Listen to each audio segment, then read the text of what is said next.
സംസ്ഥാന സർക്കാരിൻ്റെ പ്രധാനപ്പെട്ട ഒരു വകുപ്പായ വനം വകുപ്പിൽ യാതൊരുവിധ സംഭവങ്ങളും ഇപ്പോൾ നടക്കുന്നില്ല. യാതൊരു ഭരണവും നടക്കുന്നില്ല.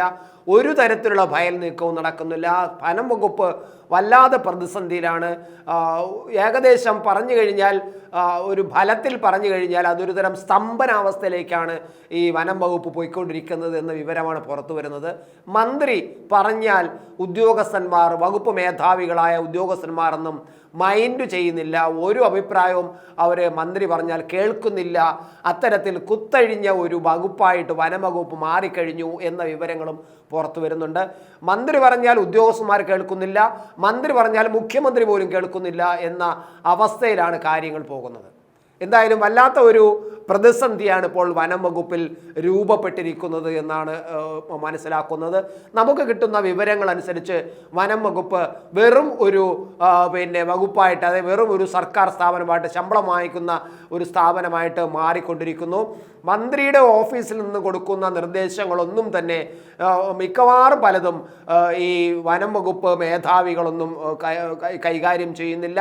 അവരത് സീരിയസ് ആയിട്ട് പോലും എടുക്കുന്നില്ല. അങ്ങനെ ഇപ്പോൾ അറിയുന്നത് ഈ മുഖ്യമന്ത്രിയോട് പോലും പലതും കത്തെഴുതി, കത്തിലൂടെ ആവശ്യപ്പെട്ടിട്ട് പോലും മുഖ്യമന്ത്രിയും അത്തരം കാര്യങ്ങളിൽ വലിയ താല്പര്യം എടുക്കുന്നില്ല. ഇനി മന്ത്രി ശശീന്ദ്രൻ ആകെ ഉള്ള ഒരു ആശ്രയം ചീഫ് സെക്രട്ടറിയാണ്. അദ്ദേഹം ചീഫ് സെക്രട്ടറിക്ക് പരാതി നൽകി ചീഫ് സെക്രട്ടറിയോട് ചില കാര്യങ്ങൾ ഇടപെടാൻ പറഞ്ഞിരിക്കുന്നു എന്ന വിവരമാണ് പുറത്തു വരുന്നത്. ഇവിടെ ഒരു പ്രശ്നമുള്ളത്, ചീഫ് സെക്രട്ടറിയോട് മന്ത്രിക്ക് ഒരു പരാതി നൽകാനോ ചില അപേക്ഷ പോലെ ചില കാര്യങ്ങൾ സമർപ്പിക്കാനോ കഴിയില്ല. ചില നിർദ്ദേശങ്ങൾ കൊടുക്കാമെന്നല്ലാതെ ഈ വകുപ്പിൽ നടക്കുന്ന ചില കാര്യങ്ങൾ പരിശോധിച്ച് കാര്യങ്ങൾ ചെയ്യാൻ ഒരു പരാതി കൊടുക്കുന്നത് പോലെ നിങ്ങളും കൂടി ഇടപെട്ട് ഇത് ചെയ്യുക എന്ന തരത്തിൽ ഒരു പരാതി രൂപത്തിലുള്ള ചില നിർദ്ദേശങ്ങൾ മന്ത്രിക്ക് കൊടുക്കാൻ കഴിയില്ല. കാരണം മന്ത്രി എന്ന് പറയുന്നത് ചീഫ് സെക്രട്ടറിയെക്കാളും പ്രോട്ടോകോൾ അനുസരിച്ച് മുകളിലാണ്. അപ്പം പ്രോട്ടോകോൾ പാലിക്കേണ്ടതുണ്ട് മന്ത്രിക്ക്. പക്ഷേ നമ്മുടെ ശശീന്ദ്രൻ മന്ത്രിക്ക് ഇപ്പോൾ പ്രോട്ടോകോളൊന്നും നോക്കാൻ പറ്റാത്ത അവസ്ഥയാണ്. തന്നെക്കാളും പ്രോട്ടോകോളിൽ താഴ്ന്ന ചീഫ് സെക്രട്ടറിയോട് പരാതിയുമായി സമീപിച്ചിരിക്കുന്നു എന്ന വിവരവും പുറത്തു വരുന്നു. അത് എത്രമാത്രം ശരിയാണെന്ന് നമ്മൾക്കറിയില്ല. പക്ഷേ നമുക്ക് കിട്ടുന്ന വിവരം അനുസരിച്ചിട്ട് ഈ വനം വകുപ്പിലെ പ്രൊമോഷൻസ് ഒന്നും നടക്കുന്നില്ല. ഉദ്യോഗസ്ഥന്മാർക്ക് കാര്യമായ അവർക്ക് യഥാസമയം കിട്ടേണ്ട പ്രൊമോഷൻസ് നടക്കുന്നില്ല.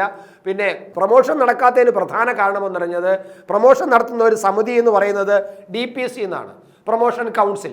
ഈ DPC കഴിഞ്ഞ കുറേ കാലമായിട്ട് കൂടുന്നില്ല എന്നാണ് പറയുന്നത്. അപ്പോൾ എന്തായാലും മന്ത്രി വല്ലാതെ, കാരണം മന്ത്രിയും ഈ മുഖ്യമന്ത്രിയും തമ്മിലുള്ള ഒരു തർക്കമെന്ന് പറയാൻ പറ്റില്ല. മുഖ്യമന്ത്രിക്ക് ഈ ഒരു കത്ത് കൊടുത്തു എന്ന് പറഞ്ഞല്ലോ ഞാൻ. എന്താണ് കത്ത് കൊടുത്തതെന്ന് പറഞ്ഞാൽ, ഈ വനം വകുപ്പ് മേധാവിയായ ഗംഗാ സിംഗിനെ മാറ്റണം എന്നാണ് മന്ത്രി മുഖ്യമന്ത്രിക്ക് കത്ത് നൽകിയത്. കത്തിലൂടെയാണ് അദ്ദേഹം ആവശ്യപ്പെട്ടത്. വെറുതെ ഫോണിൽ കൂടെ മാത്രമല്ല, രേഖാമൂലം കത്തിലൂടെയാണ്. കാരണം ഈ രത്ന സിംഗ് എന്ന് പറഞ്ഞ വനംവകുപ്പ് മേധാവി യാതൊരു പ്രവർത്തനവും വനം വകുപ്പിന് വേണ്ടത് ചെയ്യുന്നില്ല. അദ്ദേഹം ഈ വനം വകുപ്പിനെ ചലിപ്പിക്കുന്നില്ല. കാരണം ഏറ്റവും പ്രധാനം, പാവപ്പെട്ട ആൾക്കാരെ വന്യമൃഗങ്ങൾ ആക്രമിക്കുമ്പോൾ അതിനെതിരെ ഒരു കൃത്യമായ നടപടിയെടുക്കാൻ ഈ വനം വകുപ്പ് മേധാവി തയ്യാറാവുന്നില്ല.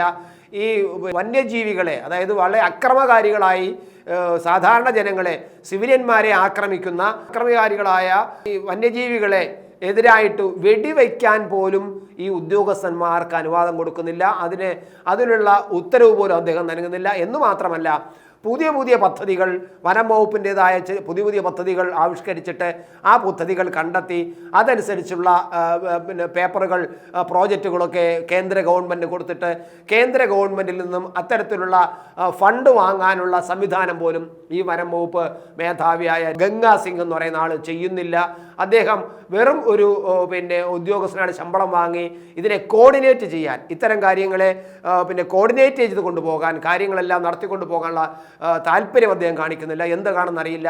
മന്ത്രിയുടെ ഓഫീസിൽ നിന്ന് കൊടുക്കുന്ന നിർദ്ദേശങ്ങളൊന്നും തന്നെ പാലിക്കുന്നില്ല എന്നാണ് മന്ത്രി മുഖ്യമന്ത്രിക്ക് കത്ത് കൊടുത്തത്. മുഖ്യമന്ത്രി ആ കത്ത് കണ്ടതായിട്ട് പോലും ഭാവിച്ചില്ല. ഇനി എന്താണ് ഇവിടുത്തെ തുടക്കത്തിലെ ഇവർ തമ്മിലുള്ള ഉടക്ക്, അതായത് വനം വകുപ്പ് മേധാവിയും മന്ത്രിയുടെ ഓഫീസ് തമ്മിലുള്ള ഉടക്കിൻ്റെ പ്രധാന കാരണമെന്ന് പറഞ്ഞാൽ അതിൻ്റെ പിന്നിൽ നമ്മൾ ആലോചിക്കുമ്പോൾ ഒരു വൻ അഴിമതിയാണ് നടക്കുന്നത്. അഴിമതി നടത്താത്ത അല്ലെങ്കിൽ അഴിമതിക്ക് കൂട്ടുനിൽക്കാത്ത ഉദ്യോഗസ്ഥന്മാർക്കെതിരെയുള്ള ഒരു നിലപാടാണ് ഈ കാണുന്നത്. നമുക്ക് നോക്കാം. അതിന് പ്രധാനമെന്ന് പറയുന്നത് ഇവിടെ സർക്കാർ വക ഭൂമികളിൽ നിൽക്കുന്ന മരങ്ങൾ മുറിച്ചു മാറ്റുമ്പോൾ ആ മരങ്ങൾ മുറിച്ചു മാറ്റുമ്പോൾ അതിൻ്റെ വില ഈടാക്കാനുള്ള അധികാരം വനം വകുപ്പ് ഉദ്യോഗസ്ഥന്മാർക്കാണ്.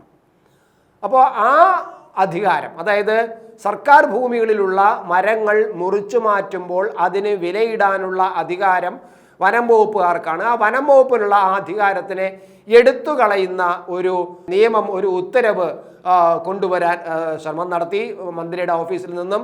അത് എവിടെ നിന്നാണ്, ആരുടെ സമ്മർദ്ദത്തിൻ്റെ ഭാഗമായിട്ടാണ് അത്തരം സംഭവങ്ങൾ നടന്നതെന്ന് അറിയില്ല. എന്തായാലും മന്ത്രിയുടെ ഓഫീസിൽ നിന്നും വനം വകുപ്പിനുള്ള ആ പ്രത്യേക അധികാരം, അതായത് സർക്കാർ ഭൂമിയിൽ നിന്നും മരങ്ങൾ മുറിച്ചു മാറ്റുമ്പോൾ അതിന് വിലയിടേണ്ട പ്രത്യേക അധികാരം വനം വകുപ്പിൽ നിന്ന് എടുത്തു മാറ്റാനുള്ള ഉത്തരവാണ് തയ്യാറാക്കാൻ വനം വകുപ്പിൻ്റെ മേധാവിയായ ഈ പറയുന്ന ഗംഗാ സിംഗിനോട് ആവശ്യപ്പെട്ടത്. പക്ഷെ പല ആവർത്തി മന്ത്രിയുടെ ഓഫീസിൽ നിന്നും അത്തരം ആവശ്യങ്ങൾ വീണ്ടും വീണ്ടും വീണ്ടും ഓർമ്മിപ്പിച്ചുകൊണ്ടിരുന്നിട്ടും ഈ വനം വകുപ്പ് മേധാവി അത് ചെയ്തില്ല. പിന്നീട് മന്ത്രിയുടെ ഓഫീസിൽ നിന്നും പ്രത്യേകിച്ച് ഒരു കരട്, അതിൻ്റെ ഉത്തരവിൻ്റെ ഒരു കരട് തയ്യാറാക്കി ഇദ്ദേഹത്തിന് അയച്ചു കൊടുത്തു. ഈ വനം വകുപ്പ് മേധാവി ഗംഗാ സിംഗിന് അയച്ചു കൊടുത്തു. എന്നിട്ട് പോലും ഗംഗാ സിംഗ് അതിനെ ഉത്തരവാക്കി ഇറക്കാൻ താല്പര്യം കാണിച്ചിട്ടില്ല. ഇങ്ങനെ അവർ തമ്മിലുള്ള ഉടക്കുകൾ ധാരാളമുണ്ട്. മാത്രമല്ല അതിനകത്തുള്ള പ്രധാനപ്പെട്ട ചില കാര്യങ്ങൾ നമ്മൾ നോക്കുമ്പോൾ യഥാസമയം പ്രമോഷൻ നടക്കുന്നില്ല. ഞാൻ നേരത്തെ പറഞ്ഞു, ആ പ്രമോഷൻ നടക്കാത്തതിൻ്റെ പ്രധാന കാരണം ഞാൻ പറഞ്ഞു DPC കൂടുന്നില്ല. DPC കൂടാത്തതിന് കാരണം ഈ വനം വകുപ്പ് മേധാവിയായ രത്നസിംഗിന് ഈ യോഗത്തിൽ പങ്കെടുക്കാൻ കഴിയാത്തതാണ്. പ്രധാനമായിട്ടും കഴിഞ്ഞ 6 തവണ ഇത്തരത്തിൽ ഈ DPC കൂടാൻ തീരുമാനിച്ചു. എന്നാൽ മാത്രമേ പ്രമോഷൻ തീരുമാനിക്കാനൊക്കൂ, ഉദ്യോഗസ്ഥന്മാരുടെ പ്രമോഷൻ തീരുമാനിക്കാനൊക്കൂ. പ്രമോഷൻ്റെ കാലാവധി പലർക്കും പ്രമോഷൻ്റെ കാലാവധി കഴിഞ്ഞിരിക്കുകയാണ്. പക്ഷേ അത്തരത്തിലുള്ളൊരു തീരുമാനമെടുത്ത് ഉത്തരവായിട്ടിറക്കാൻ ഈ വനം വകുപ്പ് മേധാവി തയ്യാറായിട്ടില്ല. 6 തവണ DPC കൂടാൻ തീരുമാനിച്ചു. പക്ഷേ 6 തവണയും ഈ രത്നസിംഗിന് വകുപ്പ് മേധാവിക്ക് സമയം കിട്ടിയില്ല. ഇപ്പോഴത്തെ അടുത്ത 16-ാം തീയതി വീണ്ടും കൂടാൻ തീരുമാനിച്ചിരിക്കുന്നു, ഈ മാസം ഡിസംബർ 16-ാം തീയതി. പക്ഷേ അന്നും ഈ വനം വകുപ്പ് മേധാവി രത്നസിംഗ് ഉണ്ടാകില്ല. അദ്ദേഹം മറ്റൊരു പരിശീലന കേന്ദ്രത്തിലേക്ക് പരിശീലന പരിപാടിയുമായിട്ട് പോവുകയാണ്. അപ്പോൾ അന്നും 7-ാം തവണയും ഈ DPC കൂടാതെ പിരിയേണ്ടി വരും. അങ്ങനെ ഈ ഉദ്യോഗസ്ഥന്മാരെല്ലാം, പ്രമോഷൻ കിട്ടേണ്ട ഉദ്യോഗസ്ഥന്മാർ 3 മാസത്തിലധികമായിട്ടും ഇവർക്ക് ആർക്കും 3 അല്ല 5-6 മാസമായിട്ടും അവർക്ക് പ്രമോഷൻ കിട്ടാതെ ഇരിക്കുന്നു എന്ന ഒരു വിവരവുമുണ്ട്. രണ്ടാമത് 11 DFOമാർക്ക് IFS കിട്ടുകയുണ്ടായി. ഈ അടുത്ത കാലത്ത് 11 DFOമാർക്കാണ് IFS കിട്ടിയത്. 3 മാസം അവർക്ക് IF കൊടുത്ത് 3 മാസം കഴിഞ്ഞിട്ടും അവർക്ക് ഒരിടത്ത് പോലും ആ IFS റാങ്കിലുള്ള നിയമനങ്ങൾ നടത്തിയിട്ടില്ല.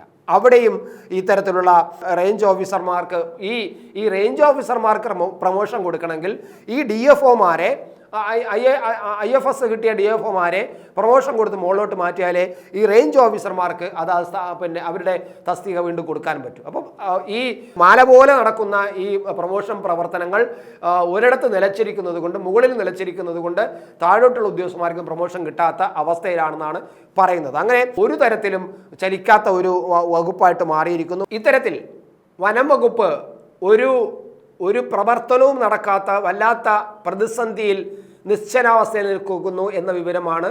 എന്തായാലും മന്ത്രി രാജിവെക്കണം എന്ന അഭിപ്രായം സ്വന്തം പാർട്ടി പോലും തീരുമാനിച്ച് അതിൻ്റെ ദേശീയ സെക്രട്ടറി അത്തരത്തിലുള്ളൊരു വിവരം മുഖ്യമന്ത്രിക്ക് നൽകിയിട്ടും, അതായത് തങ്ങളുടെ മന്ത്രിയെ മാറ്റണം, പകരം തോമസ് കെ തോമസിനെ കൊണ്ടുവരണമെന്ന് പറഞ്ഞ് ദേശീയ പ്രസിഡന്റ് പവാർ പോലും ആവശ്യപ്പെട്ടിട്ട് പോലും കേരള മുഖ്യമന്ത്രി അത് താല്പര്യമെടുത്തില്ല.